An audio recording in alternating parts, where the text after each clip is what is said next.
here? Uh-oh. Let's see. The Hulk emerges.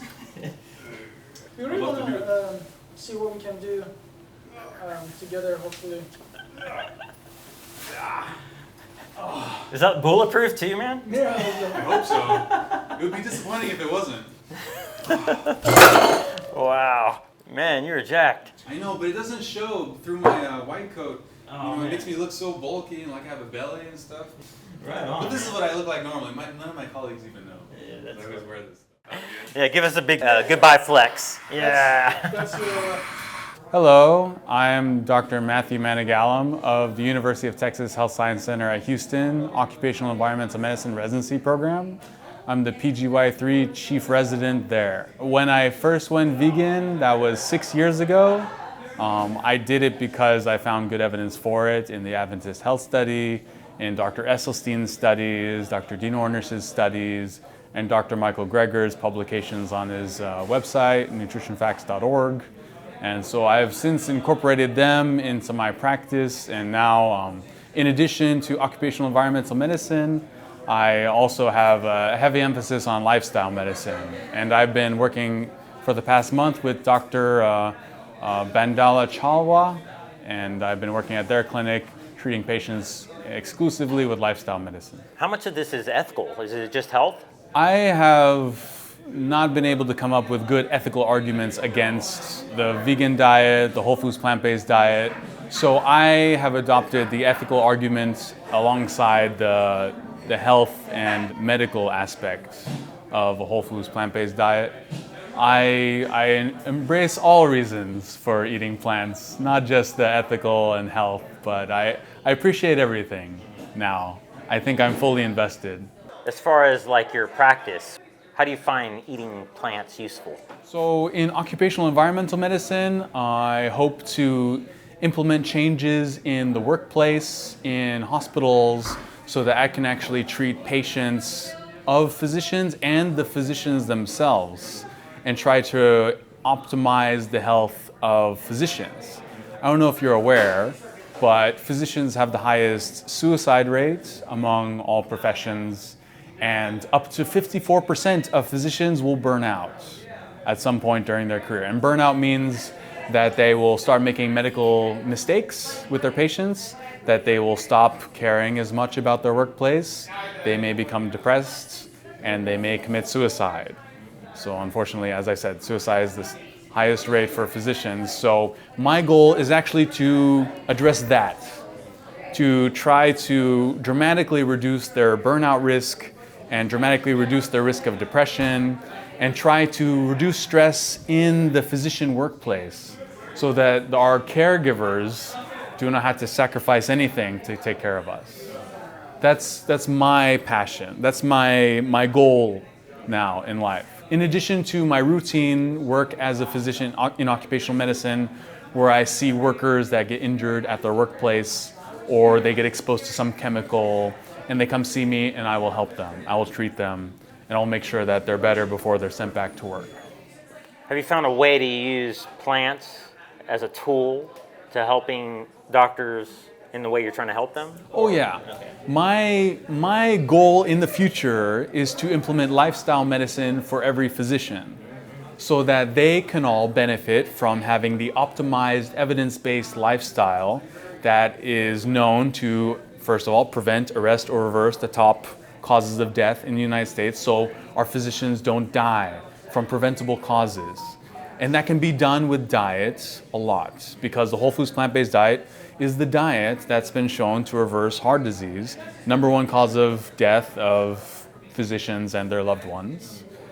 It can also reverse certain cancers, so we don't have physicians getting cancer themselves when they're trying to treat patients that may have it or may not. I also want to try to reduce the disease burdens of diabetes and high blood pressure among physicians as well. And you can do this almost entirely with diet. Exercise is extremely important as well. But if you're looking for evidence and for disease reversal, the diet is where it's at. So you're like a doctor's doctor. I suppose you can think of that, yeah. I just so this didn't start like this. I actually just wanted to treat patients normally and use diet to help my patients. But in occupational medicine, I have the option to work for corporations. So I can be in charge at a corporation, for example, like Shell or Exxon or even a hospital, and I can see the workers there. And so what strikes me is that at my residency program currently, everyone's super happy, everyone's super friendly, everyone's super nice, they don't seem burnt out at all because occupational medicine has the lowest risk of burnout and the highest satisfaction rate of any medical specialty. It's along with the other preventive medicine specialties, we're all kind of lumped together. But occupational medicine is a subspecialty of preventive medicine. And lifestyle medicine is also a subspecialty of preventive medicine. So it actually becomes a potential job for me to take care of physicians. And so with that possibility, I was thinking what I would do. And I think I actually have a really good way to improve the lives of physicians in a very tangible, real way by doing lifestyle medicine. I have three ways I would do this. I would get every physician to at least try lifestyle medicine for themselves for like a few months, for weeks, and try to see how it would benefit them. And hopefully it would bleed on to their practice with their patients. I would also try to empower physicians in the workplace, to empower them to make decisions in the workplace and try to get things fixed, try to optimize things that are less efficient, trying to safeguard themselves for their practice and also safeguard their patients. That's my goal, my second kind of plan of attack. My third plan is to get AI involved in physician documentation so that we don't have to spend on average hours after work going home and then still working doing physician documentation that takes hours and just causes so much stress and is the reason why physicians don't eat at the clinic or at the hospital in their workplace. I think physician documentation is a huge impediment to optimizing the physician lifestyle so that it will decrease disease burden rather than increase stress and increase potential mental health issues or disease burden. You said physician documentation? Physician documentation. Every physician has to write down everything they do for every patient. Mm-hmm. And this is a problem? It's a huge problem. Yeah, physicians are, as I said, physicians kill themselves a lot more than the average person. Yeah. I think a lot of it may actually have to do with physician documentation. In the olden days, like 100 years ago, physician would talk to the patient and we would try to suss out what's wrong, diagnose them, treat them, and then on to the next patient. Nowadays, that's not where it stops. Now we have to go to the electronic medical record and we have to spend a lot of time typing in everything we think the lawyers and everything we think the insurance companies need to know, otherwise we may get sued and we lose our license. And we have to spend so much energy, so much effort, and so much stress making this documentation perfect. We're not perfect, shocker. But this creates a lot of stress for physicians. And in fact, the documentation takes up hours throughout the day that we don't have. A typical day in a primary care clinic may include at 9 a.m. you see 3 patients. Each are a 15-minute visit. Each probably requires an hour visit. But we have 15 minutes and we have 3 patients at the same time. So really, realistically, probably only spend 5 minutes per patient. It's not the ideal way we practice medicine.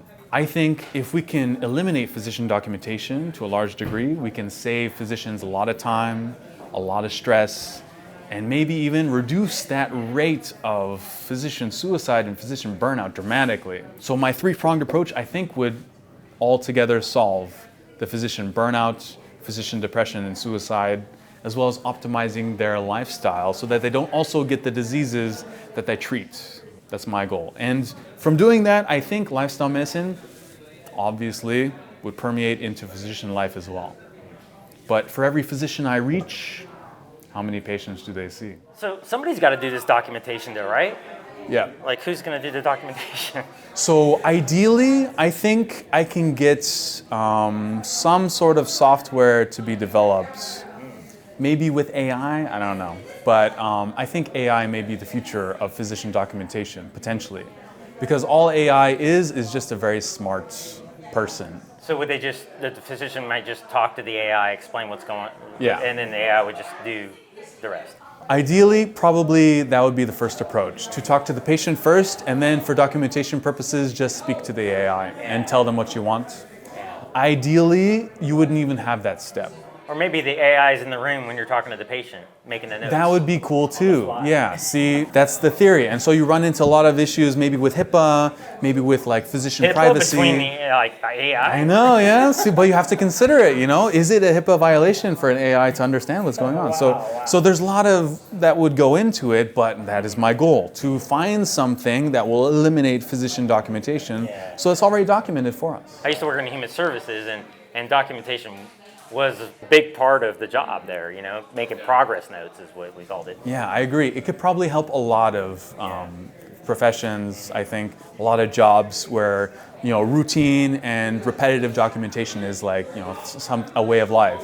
I think it could dramatically reduce the burdens on people to have to be their own kind of, you know, documentation stewards. But, you know, at the same time, I learned a lot by doing documentation. It keeps me on track, actually. I have to make sure I'm doing things using certain tactics and implementing these skills properly. And sometimes documentation really does help keep you in line. No, you know? I agree. Yeah. It So does. you kind of got to be careful there, not to make it too easy, right? Of course, yeah. No, I agree. In medical school and in residency, it should be routine. Even if AI does document for you, you should still have to do it yourself, at least while during training. So physicians will have had at least like 7 years of documenting themselves before they go on to the good stuff. You know, Okay. so to speak. If it is possible to do it, I think it probably is possible, but this is just my theory of optimizing physician lifestyle. And you cannot do that without addressing documentation. Documentation, ask any physician, causes a ton of stress. It reduces the amount of time you can spend with your family and friends. It prevents them from eating. I mean, it's just a huge stressor throughout our day. And just coming out of the patient room, being able to look at the note being already done and being like, oh, actually change that. I want to also add some ibuprofen and 800 milligrams, and it does it, and then you're done. You just go on to the next patient. That's the goal. I don't do this necessarily for myself. I actually am very tech savvy. I am probably the best documenter I know. I can do notes very quick. I am very savvy with electronic medical record. I don't actually benefit probably much at all from this intervention, but I know that it causes a lot of stress with all of my colleagues, with all my attendings. Everyone I met in medical school and residency, they all have the same issue. So. Yeah, and now people might be wondering, like, what in the world does this have to do with veganism? Yeah, so stress reduction is one of the pillars of lifestyle medicine. Good job. I was wanting to segue into that. Yeah, so lifestyle medicine consists of 6 pillars. It's diet, specifically the whole foods plant-based diet, which is why we're here at a vegan restaurant.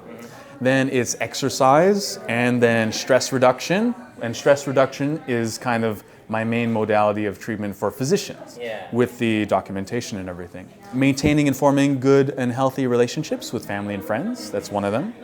And avoidance of risky substances and getting enough sleep. Those are the 6 pillars of lifestyle medicine.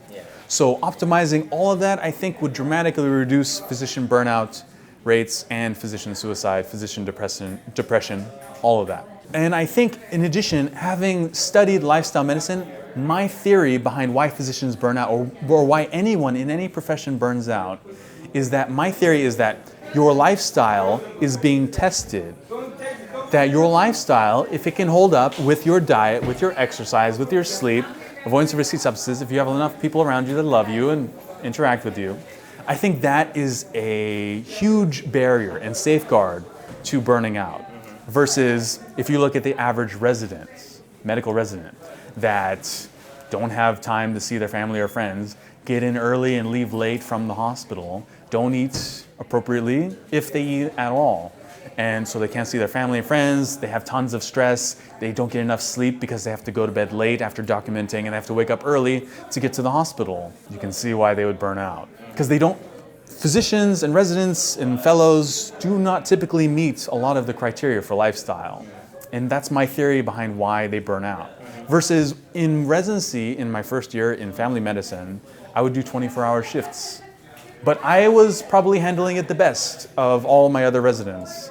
The other residents could do it, but a lot of them would make documentation errors, they would make prescription errors. Of course, they're deprived of sleep and their lifestyle can't support that they just stay awake for 24 hours and then go home and then come back and keep working. And then every 3 days you do 24-hour shifts. It's not conducive to a healthy lifestyle. It's actually an active impediment to a healthy lifestyle. So my theory is that burnout is a result of your lifestyle not being optimized to the degree that it can handle these insults. What kind of stuff do you eat on a daily basis with your busy lifestyle? I only eat whole foods. I only eat plants. I try not to consume any salts added, although I'll try to limit it to like less than 1 gram a day, like the people in sub-Saharan Africa and rural China that consume less than 1 gram of salt a day, an entirely whole foods plant-based diet, and their blood pressures are typically 105/60 their whole lives. So I try to eat that way in terms of salt. In the morning, I'll have a wide variety of fruits, some nuts. The fruits I have are like blueberries, raspberries, blackberries. I'll have goji berries, I'll have gooseberries. I'll have yellow dragon fruits, for example. I've been getting into exotic fruits. I'll have an apple, a banana. I just have tons of fruits. I'll have a handful of pecans and some walnuts because pecans have the highest antioxidant content nut. And then walnuts have omega-3s. So that's why I have those two specifically. Everything I do is based on evidence. I also have a serving of dates a day. And I have the dates that are the highest antioxidant content, that have the most sugar content, and are believed to be the healthiest, is the Halawi dates. So everything I do is based on evidence. In addition, I try to eat a high fiber diet. So I have this cereal called Poop Like a Champion. Believe it or not, it is real. I also have Fiber One because Poop Like a Champion is expensive, and I have a very modest income as a resident physician. So I will mix my Poop Like a Champion with Fiber One, and between them, it has like 22 grams of fiber per serving. So I'll have a few servings of that, not to mention all those fruits and vegetables that I had also, and the nuts. Altogether, maybe like 50, 60 grams of fiber in the morning, at least. Yeah. And is that something practical that super busy physicians you think could do? Oh yeah, I just go and then I'm almost done. The thing that takes up the most time is the cereal because you have to get the bowl and pour this. But for everything else, it's basically like raw. I just like berries, yummy, and then dates, yummy. I can even have all of those in my car. Really, they're all in packages. Typically, I can just eat them in the car if I wanted to. But I think every physician should make the effort. And if they don't have time to make the effort, I think it should be mandatory. As I said, empowerment of the physicians in the workplace is a key to safeguarding them from any sort of insult, any sort of threat to them being healthy themselves or to trying to make sure their patients are healthy. So I think you're right. Probably some surgeons, probably some neurosurgeons maybe, may not have any time at all. I agree. So, but it should be part of their job to safeguard them in this way because we now have tons of evidence to support that it does help a lot. That the physicians can actually be healthy themselves by doing this. And if they cannot eat the healthy things, if they do not have time to exercise, it is a huge detriment to our medical system to have caregivers that are at increased risk of the diseases that they're trying to treat. It becomes a vicious circle. Wow. Now, what about the rest of the day, man? Is that all you eat? I try to maximize my caloric intake in the morning because our metabolism is highest in the morning. So we will convert the least to fat and we will burn the most energy in the morning. So I try to have a huge breakfast always. Then if there's lunch, I always try to have some lunch, like I always eat much less at lunch, and that will be the end of my meals for the day. So like typically at like noon, I'll be done. Because your metabolism slows down by 7 p.m. is basically the lowest it will be. After 7 p.m., you should consider everything you eat as being converted entirely to fat. Because your metabolism just slows down, you're supposed to go to sleep. That's what the body wants. That's part of our sleep-wake cycle, our circadian rhythm. I didn't make us like that, that's just how it happens. So I always try to eat lunch, and for lunch I'll have some lentil soup, or I'll have some sandwich or something, but it's all whole foods plant-based. So if I have grains, whole grains. If I have beans, I'll have lentils, the highest fiber stuff I can get. Sometimes I'll go to make some food for myself. I get some meals delivered. I have the one meal I get delivered is called Sprinly. Sprinly is a food delivery service. They can deliver whole plant foods to you, and I eat those. They have salads and pastas and stuff. I also get Leaf Side, which is endorsed by Dr. Greger. Leaf Side can deliver healthy meals. I don't like a lot of them. I like the smoothies though, so I love the smoothies. So I actually, in my future implementation of lifestyle medicine, I hope that I can get an organization that's huge to subsidize Leaf Side smoothies so that I can get them to everyone, because they are very healthy. They have at least 20 different phytonutrients. They have no added sugar, no salts, and they have no oil. They're entirely whole plant foods with a bunch of, like, as much evidence-based, additives as possible. Like anything that has evidence for benefiting humans is in it. And they have a bunch of different smoothies. Some have chocolate, some have vanilla. And so I mix those together, and those have typically like 25 grams of fiber. So I have those Leaf Side smoothies. And theoretically speaking, if someone consumed only those Leaf Side smoothies, they would reverse heart disease, cancer, diabetes, high blood pressure, because it has no saturated fat, cholesterol, or trans fat. It also doesn't have any animal protein. So you can prevent a lot of cancers. So it would be very healthy to consume that. So I have those Leaf Side smoothies, and they fill you up too. So if I can get physicians at my future workplace to consume those smoothies on a regular basis, or have someone make them smoothies all the time, that would be a fantastic intervention that, of course, physicians would love, because we don't get to eat anyway. Most of the reps that come to our clinics that have some sort of drug that they want to market to us, like Ozempic or something, or a new medication, they give us food. They give us food, and we love them for it, and we'll do whatever they want because we're so hungry. We don't get food on a routine basis. It's such an effective strategy to market to physicians with food. So I think giving physicians free food that's supposed to be healthy for them, that can reduce insurance claims, that's going to be my main mode of intervention where I work next. But first I have to get in touch with them, and I have to convince them and pitch them and everything. This is all theoretical currently. What did you notice physiologically, mentally, or like any kind of emotional or mental changes that occurred after that? What changed after you went vegan? Oh, after I went vegan, my life changed dramatically. Yeah, how so? So initially I did research on the Seventh-day Adventists. I've learned that the vegan Adventists live very long lives and very healthy lives. So I wanted to do that for my patients. So I decided to do that for myself. And so when I first went vegan, I first did baseline labs to determine how am I doing? Am I healthy? I thought I was healthy. It turns out I was obese. My BMI was roughly 35. I had 8 chronic diseases, and I was not doing as well as I thought. I had high blood pressure, I had prediabetes, I had arthritis in both my knees and my lower back, mild arthritis shown on imaging. I had reflux, chronic gastroesophageal reflux disease. I had anxiety and depression that fluctuated. I had chronic bowel issues with constipation, diarrhea, and then probably just IBS, honestly, now that I think about it. I had high cholesterol, high triglycerides, and I was not doing well. So on the plant-based diet, I noticed that all those conditions I had that had symptoms, those symptoms went away by the second week. And by my next follow-up with my primary doctor, I didn't have any of those conditions anymore. Wow. I was no longer pre-diabetic, no longer had high blood pressure. My knees and my back felt fantastic. I had no longer had any reflux or anything. I had no issues with my bowels at all. Yeah, so I experienced a dramatic 180, basically. My life was changed after that. And so the feeling kind of kept me going. Wow. Man, that's a long list. Yeah, I know. It seems like a long list, and it was.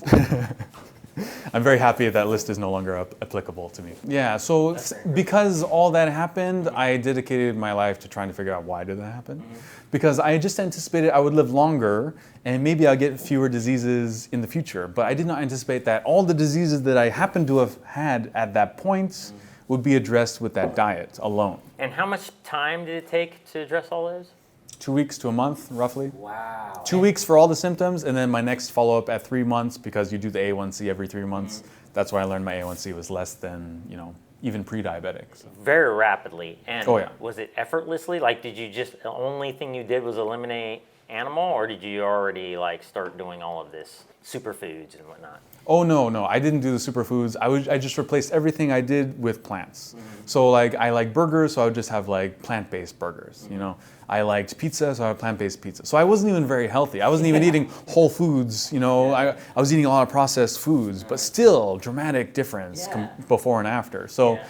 In my research, I found an even better diet, the whole foods plant-based diet, which can even reverse heart disease, even if I had a heart attack before. So that's what got me onto lifestyle medicine, because whole foods plant-based diet is their pillar of diet. So that's what got me interested. You know, some people get pretty caught up in the reversal word, like, because they feel like, well, that's a little bit extreme to say it's something that could reverse it, because it's not a panacea, right?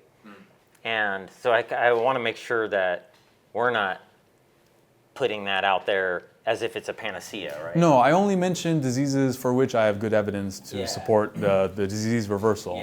You cannot reverse every disease. The diseases we have good evidence for disease reversal for using whole foods plant-based to reverse them is heart disease, certain cancers, diabetes, high blood pressure, and with diabetes, mostly type 2.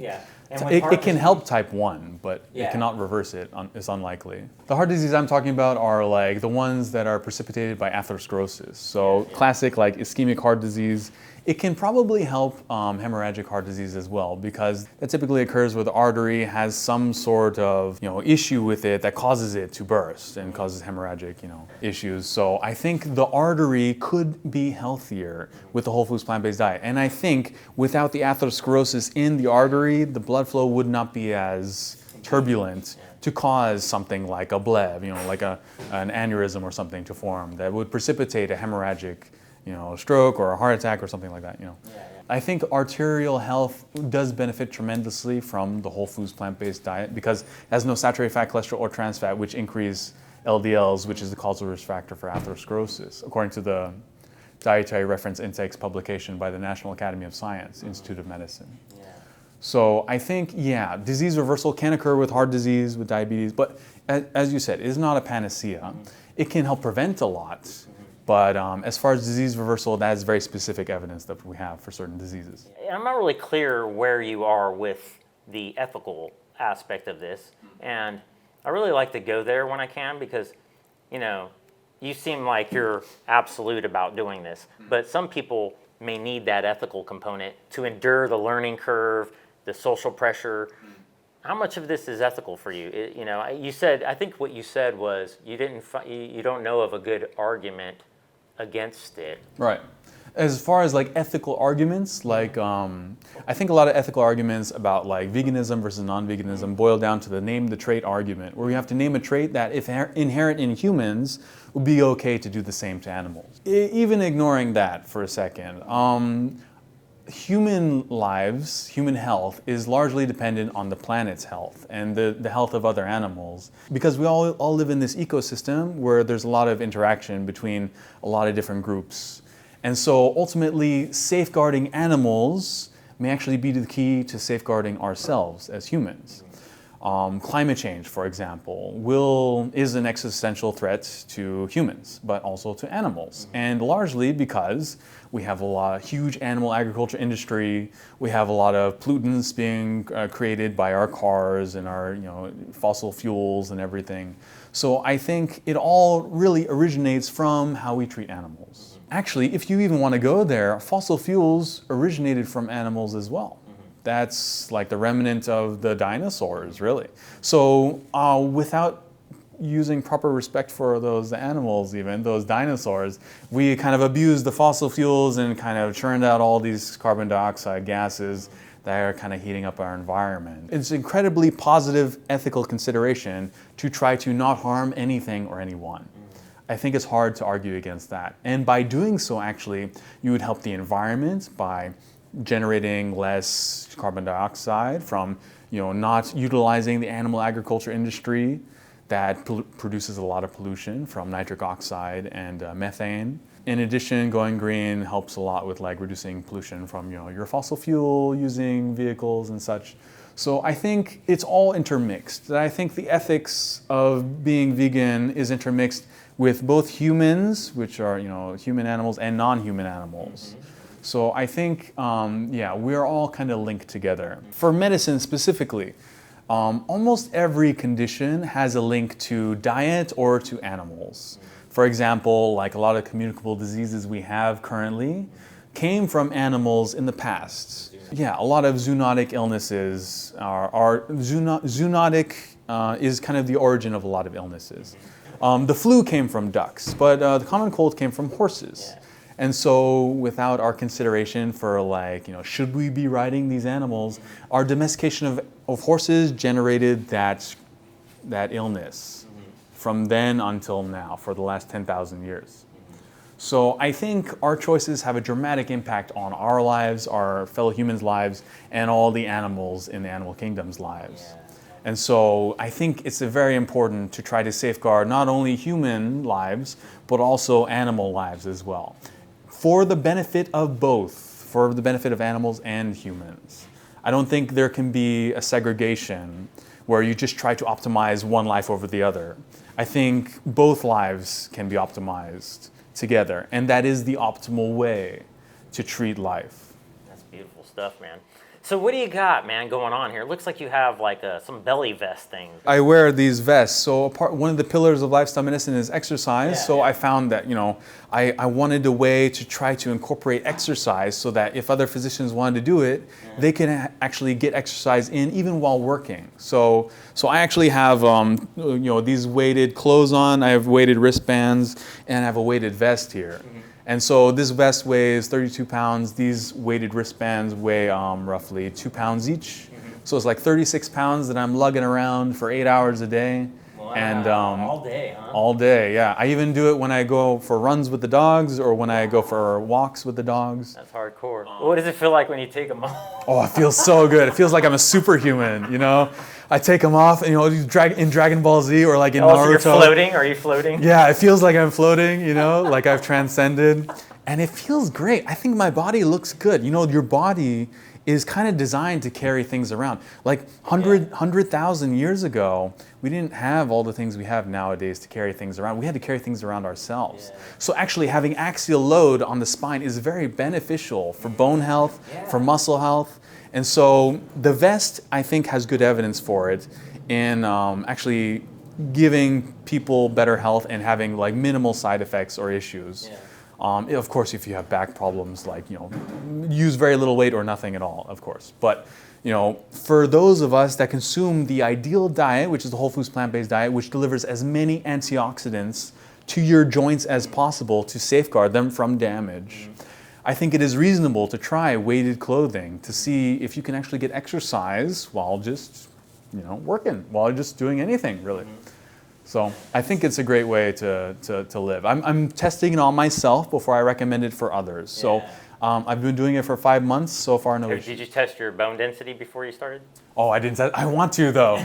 I should have tested it before. You're right, because then I would have a baseline to compare it with. But if I get my bone density tested, I'm like off the charts. You know, I'm like Mr. Man of Steel. You know, I'm not gonna say, well, is it not from the weights? Could it be from the diet? You know, I'm just gonna be thankful, basically. The people that are eating animals, they're eating an animal that ate plants typically, right?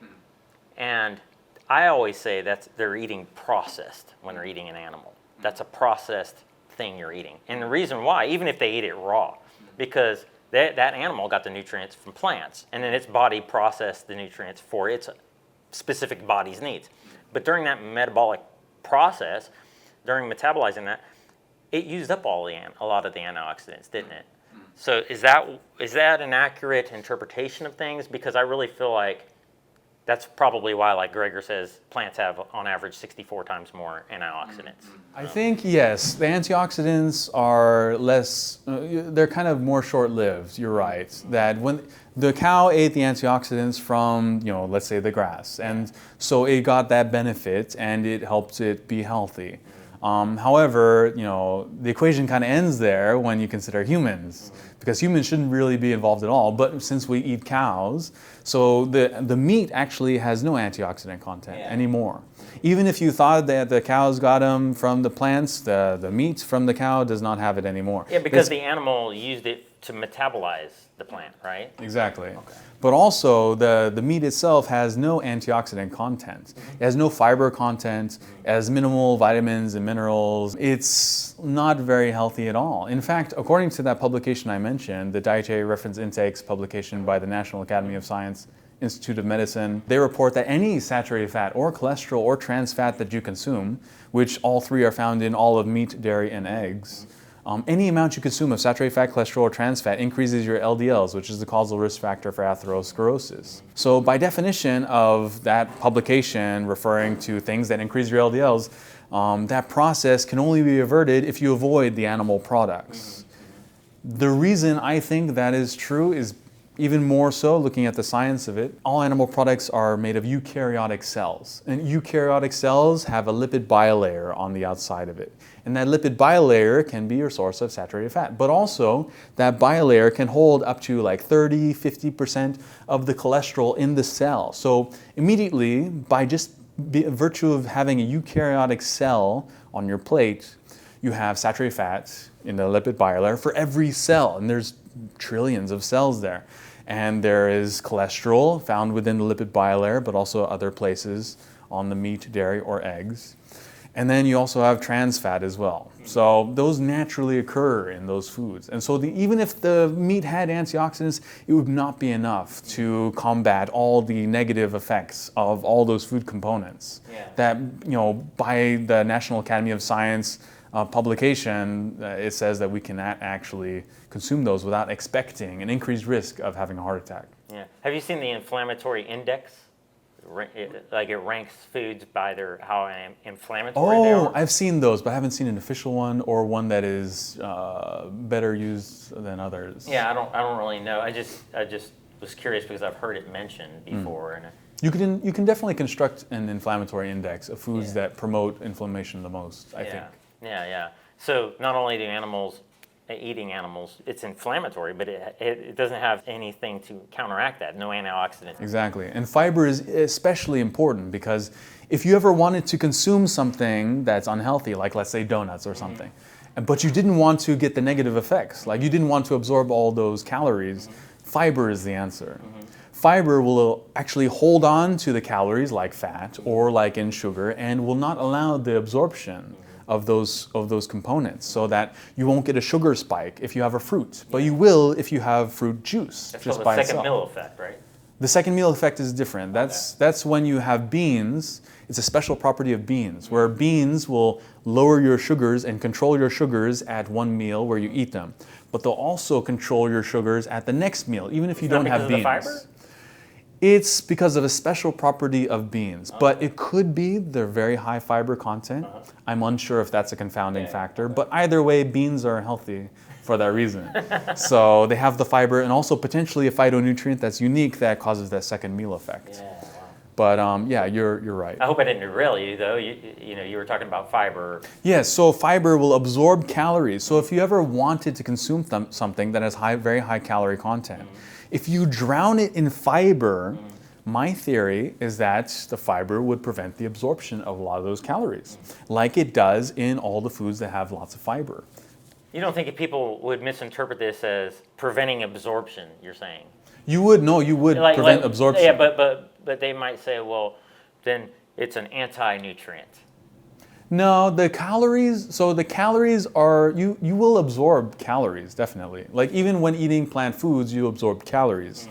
But the fiber imperfectly absorbs a lot of those calories because the fiber can either be soluble or insoluble. And especially the insoluble fiber will not get absorbed. And so if it absorbs some things, it'll just carry it out. Yeah. Toxins included. Yeah, so I even think potentially could you do an experiment testing this on yourself? If you have something like you're going to have an unhealthy meal or something like a pizza or donuts or something, if you drown it in fiber. So for example, for the pizza, just put tons of beans all over it, tons of lentils all over it. Would that be enough to absorb all the calories or at least a large majority of the calories to allow you not to gain weight. That would be an experiment I would like to do. Actually did this on myself and it seemed to work. I didn't gain any weight. I ate a whole pizza, but drowned it in tons of whole grains, tons of lentils, tons of fiber to try to absorb all that energy. And indeed, I ate the whole pizza. I should have gained a few pounds, but I gained nothing.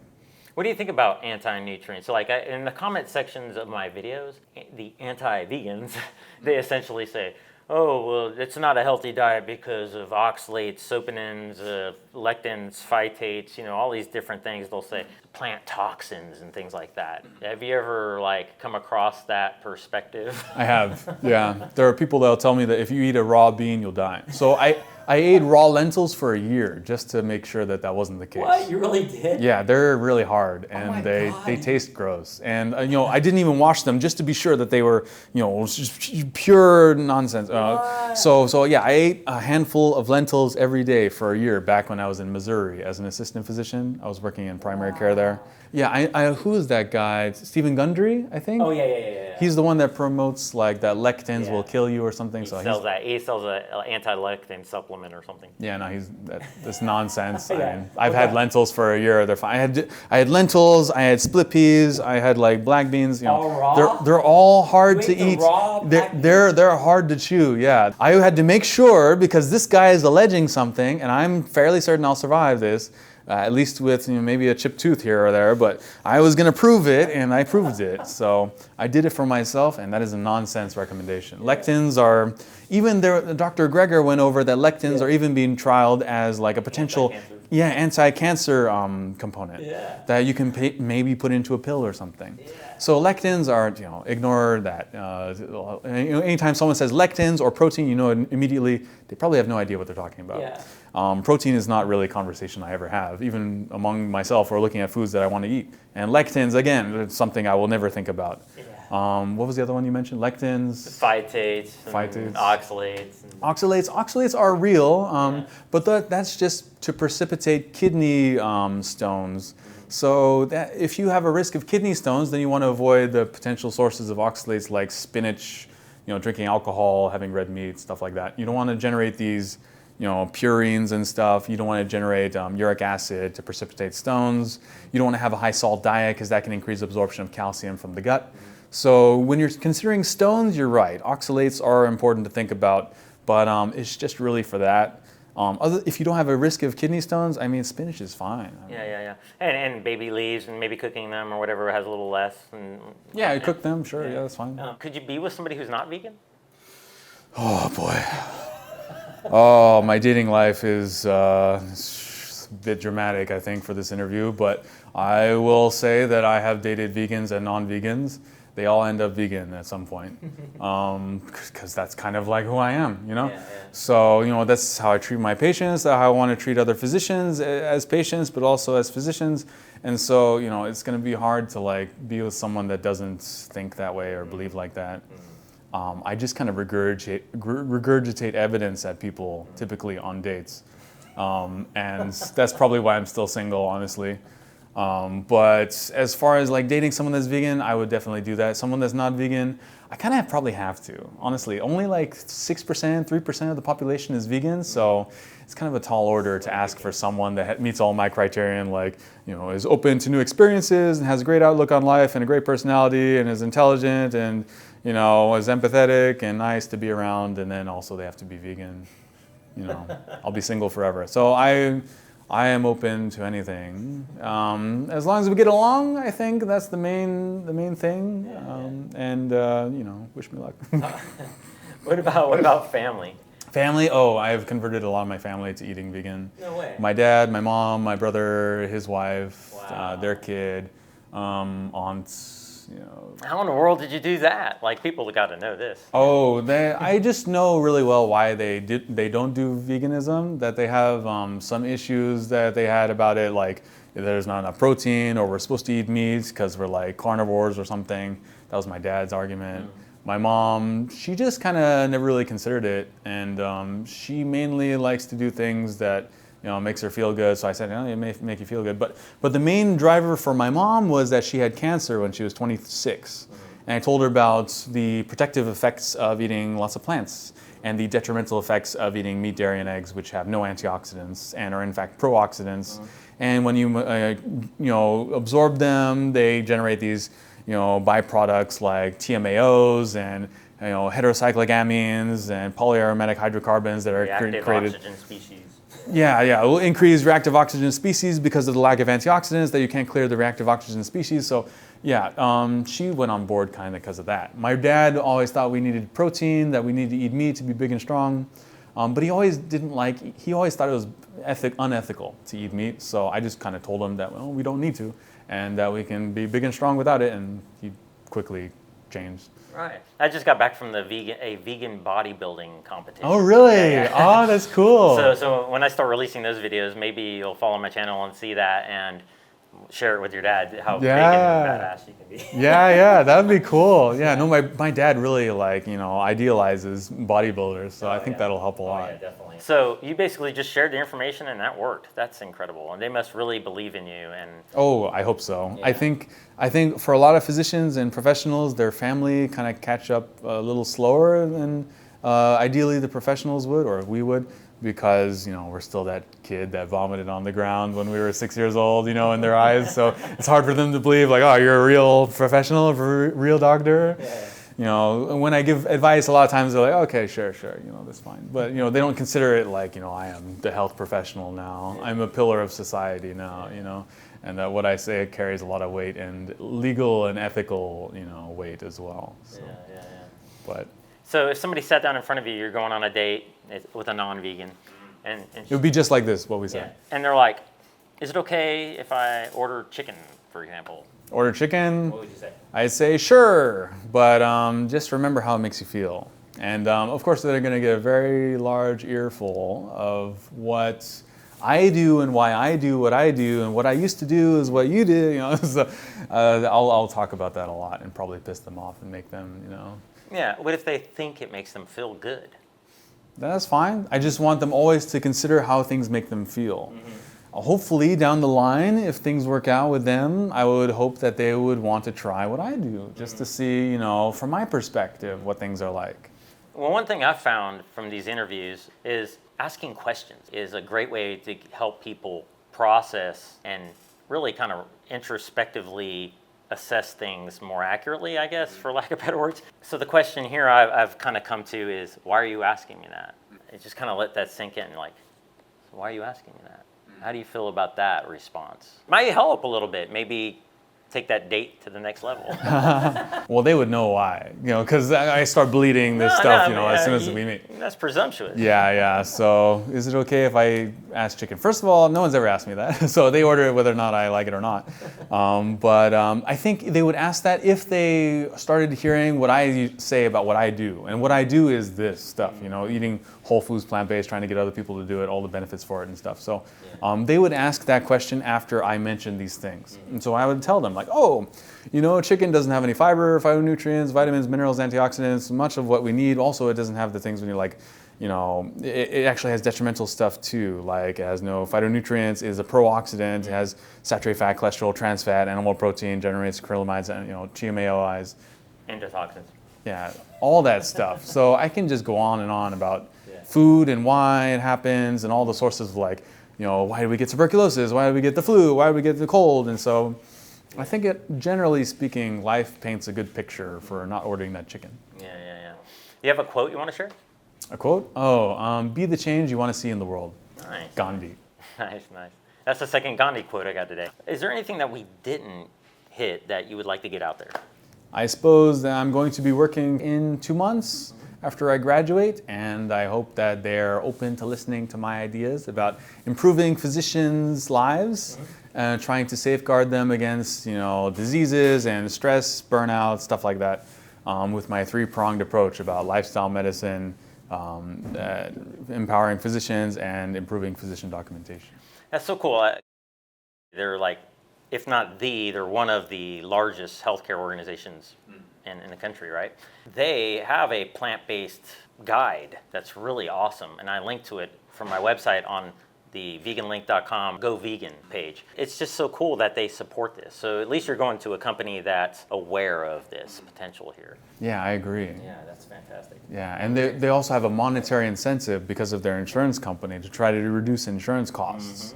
So I think them in particular, because they're an insurance consortium, with that insurance aspect of their business, I think they may be more open to anything that can save insurance costs. I love that you brought that up too, because like being an occupational related professional, that seems like a very obvious thing, like that companies would want to do that. I used to work for a company, and every year the insurance company would come in and say, hey, this is why your insurance rates are going up. Somebody here has this disease, this disease, this disease. But they really never did go into nutrition. It was just so weird. Hopefully the insurance companies will pick up on this too. So my plan is, currently I work at their clinic, seeing patients. Patients may be from whatever business, you know.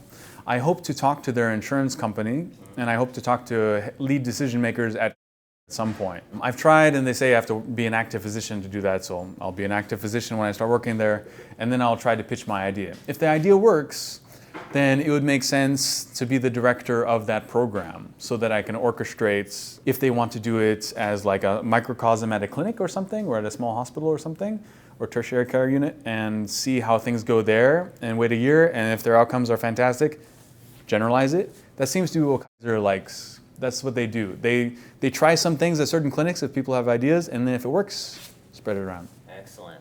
Yeah. Have you heard about what's going on in New York with the mayor and the American College of Lifestyle Medicine donating a large sum of money to educate the hospitals there about plant-based? Have you heard about that? No, that sounds fantastic. Yeah, I mean, that happened last December. Yeah, there's a video on my channel that the mayor is actually talking about this. It's very exciting. Maybe that's something you can share or figure out what's going on there, you know? I need a good example of this implementation that I'm talking about, so that I can give them, like, you know, the ROIs, the return on investment that they can expect from this investment. So other implementation examples are gold to me. Yeah, yeah. And I'm sure you're familiar with Bernard, you know, Physicians Committee. He probably could help you as well. Yeah, I think so. I just haven't been able to book him. I got Dr. McDougall to come. I got Dr. Esselstyn to come speak in my residency program. And I also got Dr. Furman to come. Oh, nice. Yeah. Yeah, so they were very good, I think. They kind of opened my program's eyes. Oh, I didn't mention. So I presented to the Texas Medical Center in January, and I pitched lifestyle medicine to the GMEC, the Graduate Medical Education Committee, where all the residencies and fellowships in the Texas Medical Center, you know, the largest medical center in the world, meet. So there were 173 programs there, and I actually did a 10-minute presentation along with my medical resident about lifestyle medicine and trying to get them to incorporate that curriculum into their residency curriculum. So I got 16 programs to actually agree, and so currently I have enrolled 16 programs, including my own, in lifestyle medicine, so that now they can teach their residents about lifestyle medicine. And the evidence I used was that medical students are interested, residents and fellows will benefit from reduced burnout, and then physicians, after they graduate residency and fellowship, they wish they had been educated in nutrition, at least. But of course, the entire field of lifestyle medicine would be even more interesting to those physicians. So that's how I kind of got them to be interested. And so it worked. I have 16 programs. That is awesome. Wow. Congratulations on that. Yeah. Well, you know, it would be a miss not to mention where we are and why we're here. We're at Pythagoras. So this is a restaurant. It's Persian and vegan, and I'm very happy to be here because I love Persian food, and finding vegan Persian food that's good is very difficult. So I'm happy that this place cropped up, and we're here now. This is a conglomeration of a bunch of different professions like lawyers and physicians and other health professionals, also people that are in undergrad. They're all interested in plant-based diet, eating, and the benefits, and swapping ideas for how to better incorporate it in each individual's lives and across society. And that's through the organization ASAP, right? Through ASAP. Yeah, and that's Allied Scholars for Animal Protection, right? Yeah, Allied Scholars for Animal Protection. You know who Faraz is, right? Dr. Faraz, and that's what brought us together here, and just want a big shout out for him, you know? Yeah, Dr. Faraz is great. I have to email him. He gave me his email, so yeah, it'll be fun to catch up. Awesome. Well, thanks so much for your time. It's kind of late. Ruzi, he's just a fantastic guy for letting us hang out in here after hours. Very true. To finish this, wrap this up, do you have any last minute encouraging words? And then how can people maybe find out more about you, follow you, or whatever? Yeah, lifestyle medicine is actually really easy to incorporate. Find your favorite fruits and vegetables and eat them a lot. Try to eat them every day and try to get a wide variety of things to eat. I've been branching out into exotic fruits, and I'm firmly a believer that there is a fruit out there that speaks to you, that you have to go find, and that we are kind of used to eating certain produce here in our lives routinely that are fed to us by the grocery store. But I think there are exotic fruits that you may love that you don't know about yet. So there's many kinds. I use this company called Miami Fruit, and it's kind of expensive. So keep that in mind. But I've been trying to explore different exotic fruits, and so I found like cacao. I found yellow dragon fruits, soursop, also called guana banana. There's casa banana. So there's many different fruits. Also like black sapote. There are many different fruits out there, and there may be one that is your favorite that you just didn't know about. And I'm a firm believer that each of those fruits and vegetables that you can find have a different beneficial property. So it actually should be fun to eat this way, because you kind of try things and see how it goes. Also, there's good evidence for it, so you can find out what exactly do I benefit from by doing this. So it should be a fun experience. It should make you feel fantastic. It should be fun to do, and just do your favorite stuff with fruits and vegetables. Nice. And how can we find you? Maybe online or anything like that? Is there a way we could follow you? So I have a LinkedIn account, I guess. You can search Matthew Manighalam there. I'm on Facebook. I recently created social media to try to market myself to media groups and to politicians, and it hasn't worked out very well. But I have a Twitter, and I have an Instagram, and I'd love to. And they're all easy to find with your name there. Yeah, my name is very difficult to type and to say. So Manighalam is precarious, but my first name Matthew should guide you most of the way. There's a lot of Matthews, so I'll at least put your name on the screen there. Yeah, okay. That'll be fine. Right here. Ding. There you go. This has been a blast. You kind of walked in the last minute and caught me off guard, and I'm so happy you did, man. Oh, no problem. My pleasure. I hope this would happen. This is my first time being interviewed, so if you have any criticism or some helpful hints or anything, leave them in the comments. Yeah. Thumb this video down. The thumbs help either way. All the thumbs are appreciated. I don't shy away from criticism. Right. Oh, thank you. Best luck and wishes and with all your endeavors, man. Thank you. Hi, everyone. So this is me kind of responding in a video to Stephen Gundry talking about how lectins in beans can kill you even if you have 5 beans, and because they're raw beans, they concentrate lectin or something like that. It's all a bunch of nonsense. Don't listen to the word lectins if you ever hear about them, especially from Dr. Stephen Gundry. So to demonstrate, I have these lentils here. They're dried. Oh no. Are they gonna kill me? So we'll find out. Let's see. So these are the lentils, and actually they're not that bad. I mean, they're just dried, but you can see them here. They're just, let's see if we can get a better angle. That's what they look like. Little baby lentils. Anyway, so bottoms up. Yummy. So I did this over a year. And I just had red beans. I had pinto beans. I mean, some of them were harder to chew and stuff. But having these raw lentils, I mean, they're not that bad. It's just hard to chew, and that's why you gotta soak them and stuff. But it doesn't cause anything bad. I've been consuming these things for at least a year, and I don't see any negative side effects. Stephen Gundry is a bunch of nonsense, just trying to get money, I suppose. But yeah, bottoms up. And there's so much fiber, so yeah, don't let anyone scare you away from beans.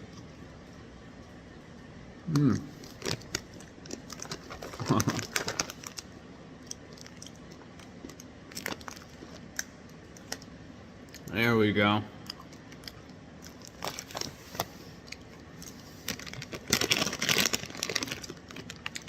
Eat healthy, people.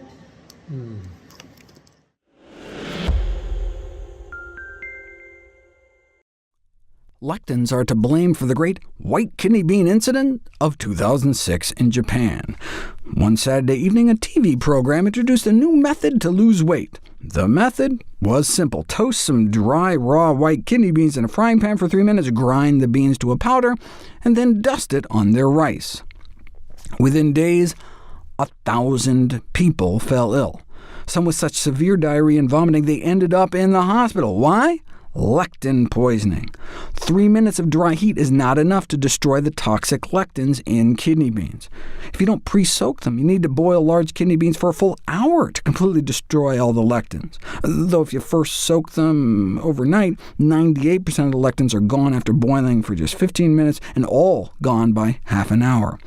And indeed, when they tested the white beans, toasting for 3 minutes didn't do a thing. No wonder people got sick. Whereas 95% of the lectins were inactivated after boiling them for 3 minutes, and completely inactivated after 10. Evidently, do not eat raw beans is a traditional admonition in Japan to avoid intestinal problems, and now we know why. While canning may completely eliminate lectins from most canned beans, some residual lectin activity may remain in canned kidney beans, though apparently not enough to result in toxicity. And ironically, low doses of lectins may be beneficial by stimulating gut function, limiting tumor growth, and ameliorating obesity. What? I thought lectins were toxic. For as long as people have speculated dietary lectins are harmful, others have conjectured that they may be protective. If this theory is correct, appropriate lectins by mouth should be of use in the prevention and possibly treatment of colon cancer. Or, of course, we could just eat our vegetables. Interest in the purported anti-tumor effect of plant lectins started with the discovery in 1963 that lectins could distinguish between cancer cells and normal cells. Researchers at Mass General found a substance in wheat germ, the lectin in whole wheat, which appeared to be tumor cell-specific, clumping together the tumor cells while the normal cells were left almost completely alone. So specific that you can take a stool sample from someone, and based on lectin binding to the colon lining cells that get sloughed off into the feces, you can effectively predict the presence of polyps and cancers. And subsequently, it was discovered that lectins couldn't just distinguish between the two, but extinguish the cancer cells, while largely leaving the normal cells alone. For example, that same white kidney bean lectin was found to almost completely suppress the growth of human head and neck cancer cells, liver cancer cells, breast cancer cells, and, at least most of the way, cervical cancer cells within about 3 days. But this was in a petri dish. That's largely the basis of the evidence for the anti-tumor activity of plant lectins, these petri dish studies. How do we even know that dietary lectins are absorbed into the body? Colorectal cancer is one thing. The fact that lectins can kill off colon cancer cells in a petri dish may be applicable, since lectins we eat may come in direct contact with cancerous or precancerous cells in our colon, providing a mechanism by which bean consumption may help in the prevention and treatment of colorectal cancer. Or even more exciting, the potential for effectively rehabilitating cancer cells. The loss of differentiation and invasion are the hallmarks of malignant tissues, meaning that when a normal cell transforms into a cancer cell, it tends to lose its specialized function. Breast cancer cells become less breast-like, colon cancer cells become less colon-like, and what these researchers showed for the first time is that the lectin in fava beans could take colon cancer cells and turn them back into looking more like normal cells. Here's the before picture, cancer cells just growing in amorphous clumps. But then here's those same cancer cells after 2 weeks exposed to the fava bean lectins. The cells have started to go back to growing glandular structures like normal colon tissue. Therefore, dietary lectins, or putting them on a pill or something, may slow the progression of colon cancers, potentially helping to explain why dietary consumption of beans, split peas, chickpeas, and lentils, appears to reduce the risk of colorectal cancer based on 14 studies involving nearly 2 million participants. OK, but what about cancers outside the digestive tract? Although lectin-containing foods like beans and whole grains are frequently consumed cooked or otherwise processed, these treatments may not always completely inactivate the lectins. For example, lectins have been detected in roasted peanuts. Peanuts are legumes, and we don't tend to eat them boiled, but just roasted or even raw. Yeah, but are we able to absorb the lectins into our system? Yes. Within an hour of consumption of raw roasted peanuts, you can detect the peanut lectin in the bloodstream of most people. Same thing with tomatoes. Some of the non-toxic lectin in tomatoes also makes it down into our gut and into our blood. The wheat lectin, known as WGA, the wheat germ agglutinin, doesn't seem to make it into our bloodstream, though, even after apparently eating the equivalent of more than 80 slices of bread's worth of wheat germ. And if you ate something like pasta, the boiling might wipe out the lectin in the first place anyway. In terms of phytochemicals in the fight against cancer, lectins are able to resist digestion, resulting in high bioavailability, potentially allowing the cellular mechanisms of the host to utilize the full potential of the quote-unquote dramatic anti-cancer benefits lectins have to offer. But these dramatic benefits have yet to be demonstrated in people. But look, we know that population studies show that the consumption of a plant-based diet is strongly associated with a reduced risk of developing certain types of cancer. Now, they could just be eating fewer carcinogens, but plants do have all those active components that do seem to protect against the initiation, promotion, and progression of cancer. And so maybe lectins are one of those protective compounds. Look, we know people who eat more beans and whole grains tend to get less cancer overall. We're just not sure exactly why. Now, you could say, who knows, who cares? Well, Big Pharma cares. You can't make as much money on healthy foods as you can on lectin-based drugs. Earlier this year, I started getting emails about this book, The Plant Paradox, purporting to expose the hidden dangers in healthy foods that cause disease and weight gain, foods like beans and whole grains and tomatoes. Why? Because of lectins, which is a rehashing of the discredited blood-type diet from decades ago. They just keep coming back.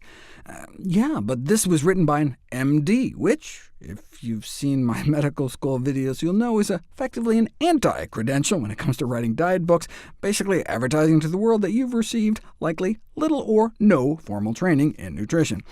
Dr. Atkins was, after all, a cardiologist. But look, you want to give the benefit of the doubt. The problem is that it doesn't even seem to pass the sniff test. I mean, if lectins are bad, then beans would be the worst, and so bean counters would presumably find that bean eaters cut their lives short, whereas the exact opposite may be true. With legumes, beans, split peas, chickpeas, and lentils found to be perhaps the most important dietary predictor of survival in older people in countries around the world. As Dan Buettner points out in his Blue Zones work, lectin-packed foods are the cornerstone of the diets of all the healthiest, longest-lived populations on the planet. Plant-based diets in general, and legumes in particular, are a common thread among longevity blue zones around the world, the most lectin-lush food there is. And if lectins are bad, then whole grain consumers should be riddled with disease, when in fact whole grain intake is associated with a reduced risk of coronary heart disease, the #1 killer of men and women, strokes too, and total cancer, and mortality from all causes put together, meaning people who eat whole grains tend to live longer and get fewer respiratory diseases, infectious diseases, diabetes, and all non-cardiovascular, non-cancer causes to boot. And not just in population studies. As I've shown, you can randomize people into whole grain interventions and prove cause and effect benefits. The same with tomatoes. You randomize women to a cup and a half of tomato juice or water every day, and all that nightshade tomato lectin reduces systemic inflammation, or has waist slimming effects, reducing cholesterol as well as inflammatory mediators. So when people told me about this book, I was like, let me guess, he sells a line of lectin-blocking supplements. And what do you know? Assist your body in the fight against lectins for only $79.95 a month. It's only like $1,000 a year, a bargain for pleasant bathroom visits. And then, of course, there's 10 other supplements, so for only $8,000 or $9,000 a year, you can lick those lectins. Oh, did I not mention his skincare line? Firm and Sculpt for an extra $120. All so much more affordable when you subscribe to his VIP club. But you still want to give him the benefit of the doubt. People ask me all the time to comment on some new blog or book or YouTube video, and I have to sadly be like, look, there are 100,000 peer-reviewed scientific papers on nutrition published in the medical literature every year, and we can barely keep up with those. But people kept emailing me about this book, so I was like, fine, I'll check out the first citation. Chapter 1, Citation 1, Forget everything you thought you knew was true. Diet books love saying that. For example, eating shellfish and egg yolks dramatically reduces total cholesterol. What? Egg yolks reduce cholesterol? What is this citation? This is the paper he cites, and here it is. By now, you know how these studies go. How do you show a food decreases cholesterol? You remove so much meat, cheese, and eggs that overall your saturated fat falls. In this case, about 50%. If you cut saturated fat in half, of course cholesterol levels are going to drop. So they got to drop in cholesterol removing meat, cheese, and egg yolks. Yet that's the paper he uses to support his statement that egg yolks dramatically reduced cholesterol. I mean, it's unbelievable. That's the opposite of the truth. Add egg yolks to people's diets, and their cholesterol goes up. I mean, how dare he say this? And it's not like some, harmless foolishness like saying the earth is flat or something. Heart disease is the #1 killer of men and women. This could actually hurt people. So much for my benefit of the doubt. We've known for decades that beans have an exceptionally low glycemic index. You give someone cooked beans, peas, or lentils, and you don't even get half the blood sugar spike you get with the same amount of carbs in the form of bread, pasta, or potatoes.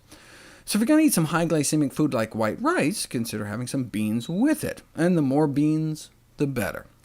Check it out. As your bean-to-rice ratio increases from left to right, from more rice with some beans to more like beans with some rice, you can see these trends towards improving cardiometabolic risk factors. Substituting 1 serving of beans for 1 serving of white rice was associated with a 35% lower risk of metabolic syndrome, or prediabetes. Why do beans have such a low glycemic index? Maybe it's because they got so much fiber, the absorption is just slower or something. But it was this next study that blew people's minds. Started out same as before. Give someone some bread for breakfast and get a big spike in blood sugar and insulin levels, but give the same amount of carbs in lentil form, and you blunt the effect. OK, but now let's follow through to lunch. At breakfast, same as before, big spike with the bread, small spike with lentils. But then for lunch, both groups got the same meal. Both got bread. And those that had lentils 4 hours earlier with breakfast had less of a glycemic reaction to the bread. At the time, they called it the lentil effect. But chickpeas appear to work just as well, so it has since been dubbed the second meal effect. Eat lentils for dinner, and then for breakfast, even if forced to drink sugar water, you have better glycemic control. Beans moderating your blood sugar, not just at the meal you eat them, but hours later, even the next day. How is that even possible? The mystery has since been solved. Remember what our gazillions of gut bacteria do with fiber? They produce compounds like propionate with it, which gets absorbed into our system and slows down gastric emptying, slows the rate at which food leaves our stomach, so we don't get as much of a sugar rush. It's like symbiosis. We feed our good bacteria, they feed us back. So, you have a bean burrito for supper, and by the next morning it's time for your gut bacteria to eat that same burrito, and the byproducts they create with it may affect how our breakfast the next morning is digested. They figured this out by giving people rectal infusions of the amount of propionate your good bacteria might make from a good burrito, and you can see the stomach relax within minutes of the rectal infusion. So I guess if you forgot to eat any kind of beans, peas, or lentils for supper and need to blunt the effects of your breakfast donut, it's theoretically not too late, but in general I encourage people to administer their food orally. Legumes, by which they mean all kinds of beans, chickpeas, split peas, and lentils, are an excellent source of many essential nutrients, vitamins, minerals, fibers, antioxidants, and not just an excellent source, perhaps the single cheapest source in terms of nutrition density per penny. The four that really pull out from the pack are pinto beans, lentils, black beans, and kidney beans. And all that nutritional quality may have beneficial effects on excess body weight, insulin resistance, high cholesterol, inflammation, and oxidative stress, all major cardiovascular risk factors. So, do men and women who eat more beans tend to have less heart disease? Yes, suggesting that increasing legume intake may be an important part of a dietary approach to the primary prevention of coronary heart disease in the general population, meaning prevention of heart disease in the first place. But maybe those eating more bean burritos are just eating less beef burritos. They took that into account, controlling for meat intake, fruits and vegetables, and smoking and exercise, and still the bean eaters appeared to be protected. Note the highest category here was eating legumes 4 more times a week. In my daily dozen, I recommend people eat legumes 3 times a day. In Costa Rica, they were able to find enough people eating beans every day, and so even after controlling for many of the same things, like intake of saturated fat and cholesterol, 1 bean serving a day was associated with a 38% reduction in the risk of heart attack. Yeah, but do you actually get to live longer too? Yes, apparently so. An 8% lower all-cause mortality, again, after adjusting for other dietary factors. You can't control for everything, though. I mean, you can't really prove cause and effect until you put it to the test. Randomized, controlled interventional trials have found that dietary bean intake does significantly reduce bad cholesterol levels. Dating back a half-century to 1962, measure cholesterol levels at baseline, and then add beans to their diet, and then remove beans from their diet. And look, beans have a low glycemic index and saturated fat content, and are high in fiber, potassium, plant protein, each of which independently confers blood pressure-lowering effects. But whether there's sufficient evidence to emphasize beans alone to lower blood pressure is unclear. Therefore, what we need is a systematic review and meta-analysis of controlled feeding trials, and here it is. And what they found is that beans do indeed lower blood pressure, no matter where you start out. OK, so beans may be able to prevent artery disease, but what about reversing it? Can the daily consumption of beans other than soy reverse vascular impairment due to peripheral artery disease? Peripheral artery disease results from a decrease in blood flow to the legs due to a buildup of atherosclerotic plaque higher up. Yeah, soybeans may help, but what about other beans? So they had 26 individuals with peripheral artery disease consume 1 serving a day of a combination of beans, split peas, lentils, and chickpeas for 8 weeks. Basically, how you diagnose and follow the disease is with the ankle brachial index, which is just the ratio of blood pressure at your ankle compared to your arm. Once it dips below 0.9, that means you must have some kind of clogs in blood flow to your lower body. But eat some beans, and you may get a significant increase, enough to push 4 of 26 participants up into the normal range after just 8 weeks eating some beans. Now, there was no control group, but people tend to get worse, not better. The researchers conclude a legume-rich diet can elicit major improvements in arterial function. Legumes may be the most important predictor of survival in older people from around the globe. They looked at 5 different cohorts in Japan, Sweden, Greece, and Australia, and of all the food factors they looked at, only one was associated with a longer lifespan across the board: legume intake. Whether it was the Japanese eating their soy, the Swedes eating their brown beans and peas, or those in the Mediterranean eating lentils, chickpeas, and white beans. Only for legumes intake was the result plausible, consistent, and statistically significant from the data across all the populations combined. We're talking an 8% reduction in risk of death for every 20 grams increase in daily legumes intake. That's just like 2 tablespoons worth. So if a can of beans is 250 grams and you get 8% lower mortality for every 20 grams, maybe If we eat a can a day, we'll live forever? Let's find out. If you want to increase your lifespan, eat beans. If, however, you're suicidal and want to decrease your lifespan, a bean-free diet may increase the risk of death. So, having arrived at the one dietary fountain of youth, what's the number one reason people aren't clamoring for them? Fear of flatulence. So is that the choice we're left with? Breaking wind or breaking down? Passing gas or passing on? Turns out that people's concerns about excessive flatulence from eating beans may be exaggerated. Add a half a cup of beans every day to people's diet for months, and what happens? What's the number one symptom? Nothing.